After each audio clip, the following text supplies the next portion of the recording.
खड़ा हो जाए। बहुत अच्छे अपने रानी गोयल जी ने बताया। इसके अलावा साइबर क्राइम से कैसे बचना है, और डॉक्टर साहब ने जो है इंजरीज वगैरह को कैसे क्योर करना है उसके बारे में बताया। लेकिन आज का हमारा जो विषय था वो था लाला लाजपत राय जी। आज इनकी 160वीं, शायद 160वीं ही है, जन्म जयंती है। तो इतिहास जब भी हमसे पूछता है कि साहस का दूसरा नाम क्या है, तो लाला लाजपत राय जी आपके सामने खड़े हो जाते हैं। ये साहस की ऐसी प्रतिमूर्ति है जो हमें हमेशा प्रेरणा देते हैं। ये एक ऐसा व्यक्तित्व है जो लाठियों से नहीं टूटा। तो ऐसे लोग जो जिनको लाठी भी नहीं तोड़ सकती, वो एक व्यक्ति नहीं बल्कि पूरे युग का निर्माण कर जाते हैं। और आज हम देख रहे हैं 160 साल के बाद भी हम इनको अपने दिलों में जिंदा देख रहे हैं। और इन्होंने जो युग का निर्माण किया वो हम जानते ही हैं। अभी बच्चों ने एक गीत गाया था, मेरा रंग दे बसंती चोला। तो ये गीत लाला जी के समकालीन क्रांतिकारी थे, बिस्मिल थे। तो उन्होंने जेल में रहकर उस गीत की रचना की थी। देखो बेटा, आज भी जब वो गीत गाया जाता है तो एकदम हमें मोटिवेशन मिलता है, शोले जगते हैं कि हाँ, जोश आता है कि हमें अन्याय के खिलाफ बिल्कुल खुलकर लड़ना है, हमने अन्याय को नहीं सहना है। तो लाला जी ने एक और काम किया, बाकी काफी बच्चों ने बोला है। एक और काम उन्होंने किया था बेटा, वो था जो ऑर्फन बच्चे हैं जिनके माँ बाप नहीं होते, यतीम होते हैं, उन बच्चों के लिए उन्होंने संगठन बनाया था। क्योंकि अंग्रेजों का क्या काम क्या था, ऐसे बच्चों को मैनिपुलेट करके वो अपने स्लेव बनाते थे। स्लेव बना के ब्रिटेन ले जाते थे, अपनी आर्मी में भर्ती करते थे, उनसे अपने नौकरों की तरह काम करवाते थे।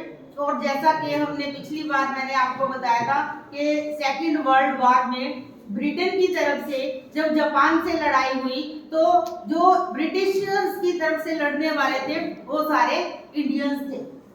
और ब्रिटिश जापान से हार गया था। तो जब युद्ध खत्म होता है तो जीतने वाला देश जापान था, उसने ब्रिटेन के सारे जो सैनिक थे उनको बंदी बना दिया। और सारे बंदी वो कौन थे? इंडियंस थे। तो इसी चीज का फायदा उठाकर सुभाष चंद्र बोस जी ने जाके जापान में क्या किया था फिर, कि वो इंडियंस जो उनके लिए लड़ सकते हैं वो हमारे देश के लिए भी लड़ सकते हैं। तो उन्होंने उन सबको जोश भरा और उनको सारे बंदियों को छुड़वा कर क्या किया था, आजाद हिंद फौज की स्थापना की थी। तो लाला जी को हम अपने दिलों में जिंदा रखना चाहते हैं। वो जो है अगड़े पिछड़े छुआछूत भेदभाव इन सब से बहुत दूर थे। उन्होंने डीएवी संस्थान है, इनके बहुत से कॉलेजेस हैं, बहुत से स्कूल्स हैं, उनके खुलने में भी अपना काफी योगदान दिया था। तो ये शिक्षा के बहुत ज्यादा सपोर्टर थे कि हर नागरिक हमारे देश का जो है शिक्षित हो जाए ताकि उनको अपने अधिकारों के साथ साथ अपने दायित्वों का भी पता चल जाए। उन्होंने छुआछूत का खुलकर विरोध किया कि सारा समाज एक है, कोई भी अगड़ा या पिछड़ा नहीं है। लेकिन आज का जो सिनेरियो चल रहा है उसमें कुछ रीजंस होती हैं जिसकी वजह से जो है कुछ लोग जो हैं पूरे समाज को भ्रमित कर देते हैं। जैसे कि यूजीसी का आजकल शोर चल रहा है, अगड़ा है, पिछड़ा है, इसको लेके समाज को बांटने का काम किया जा रहा है। तो आप सब जो अग्रवाल समाज है, समाज का एक समृद्ध और प्रबुद्ध समाज है। तो जैसे कि लाला लाजपत राय जी ने संदेश दिया था कि क्रांति जो है सिर्फ हथियारों से नहीं आती, क्रांति किससे आती है? अपने विचारों से भी क्रांति आती है, अपने चरित्र से भी क्रांति आती है।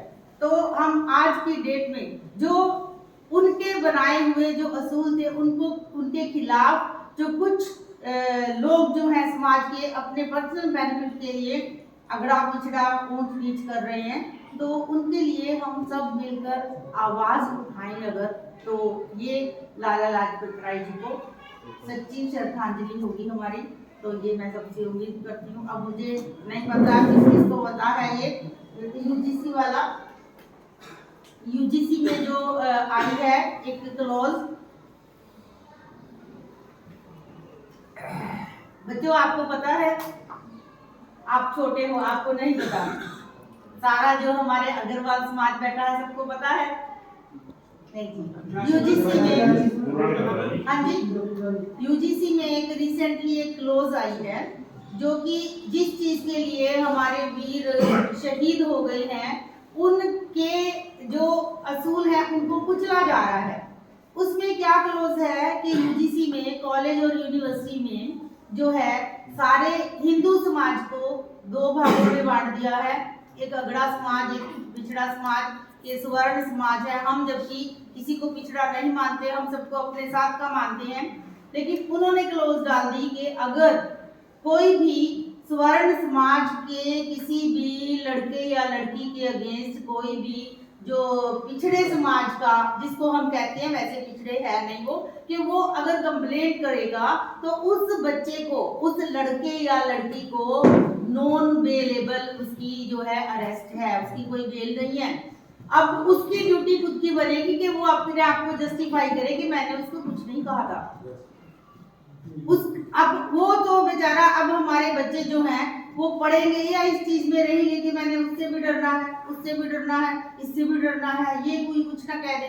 जबकि हम यहाँ पे सब बैठे हैं, सब हम क्या है, एक ही देश के वासी हैं, एक ही तरह से हैं, एक ही तरह का अन्न जल खान पान ब्लड एक है, हम सब एक हैं। लेकिन ये इस दूरी को बांट रहे हैं, पॉलिटिशियंस हैं, अपने बेनिफिट के लिए ये कर रहे हैं। तो हम जो एक प्रबुद्ध समाज के लोग हैं इस यज्ञ में भी अपनी आहुति डालें। जिस तरह से मंडल कमीशन हुआ था उस तरह से ये भी उसका पार्ट 2 है। तो मुझे लगता है कि हमें विचारों से और अपना जो भी हम कॉन्ट्रीब्यूशन डाल सकते हैं उसके थ्रू जो है इस चीज को उठाना चाहिए। बहुत लेवल पे, बड़े लेवल पे इसके लिए मुद्दे उठ रहे हैं कि ये चीज गलत है, कि हमें बांटिए मत।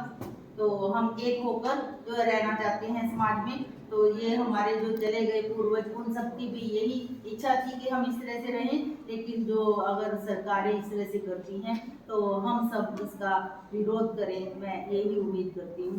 तो थैंक यू।